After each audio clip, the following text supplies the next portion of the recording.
Luc, chapitre 16. Jésus dit aussi à ses disciples: Un homme riche avait un intendant. On vint lui rapporter qu'il gaspillait ses biens. Il l'appela et lui dit: Qu'est-ce que j'entends dire à ton sujet? Rends compte de ta gestion, car tu ne pourras plus gérer mes biens. L'intendant se dit en lui-même: Que vais-je faire, puisque mon maître m'enlève la gestion de ses biens? Travailler la terre? Je n'en ai pas la force. Mendier? J'en ai honte. Je sais ce que je ferai pour qu'il y ait des gens qui m'accueillent chez eux quand je serai renvoyé de mon emploi. Il fit venir chacun des débiteurs de son maître et dit au premier: Combien dois-tu à mon maître? Je dois 100 tonneaux d'huile d'olive, répondit-il. Il lui dit: Voici ton reçu, assieds-toi vite et écris 50. Il dit ensuite à un autre: Et toi, combien dois-tu? Je dois 100 mesures de blé, répondit-il. Et il lui dit: Voici ton reçu, écris 80. Le maître fit l'éloge de l'intendant malhonnête à cause de l'habileté dont il avait fait preuve.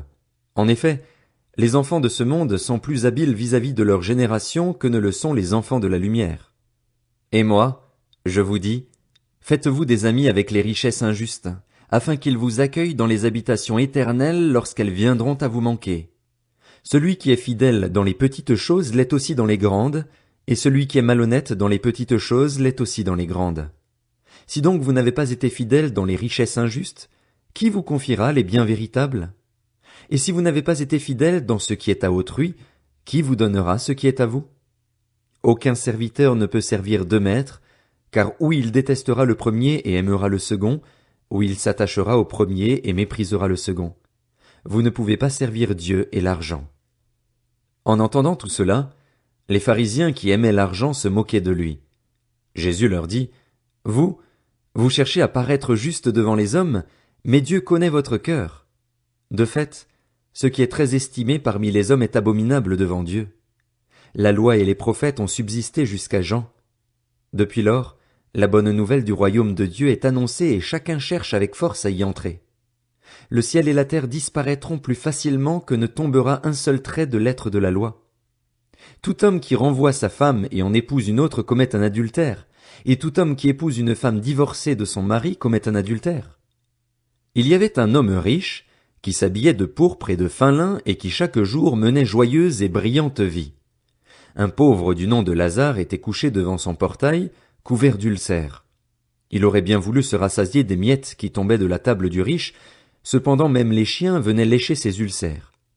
Le pauvre mourut et fut porté par les anges auprès d'Abraham. Le riche mourut aussi et fut enterré. Dans le séjour des morts, en proie à une grande souffrance, il leva les yeux et vit de loin Abraham, avec Lazare à ses côtés. Il s'écria: Père Abraham, aie pitié de moi et envoie Lazare pour qu'il trempe le bout de son doigt dans l'eau afin de me rafraîchir la langue, car je souffre cruellement dans cette flamme. Abraham répondit: Mon enfant, souviens-toi que tu as reçu tes biens pendant ta vie et que Lazare a connu les maux pendant la sienne. Maintenant, il est consolé ici et toi, tu souffres. De plus, il y a un grand abîme entre nous et vous, afin que ceux qui voudraient passer d'ici vers vous, ou de chez vous vers nous, ne puissent pas le faire. Le riche dit: Je te prie alors, Père, d'envoyer Lazare chez mon père, car j'ai 5 frères.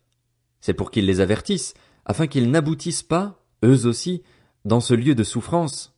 Abraham lui répondit: Ils ont Moïse et les prophètes, qu'ils les écoutent. Le riche dit: Non, Père Abraham, mais si quelqu'un vient de chez les morts vers eux, ils changeront d'attitude. Abraham lui dit alors: S'ils n'écoutent pas Moïse et les prophètes, ils ne se laisseront pas persuader, même si quelqu'un ressuscite.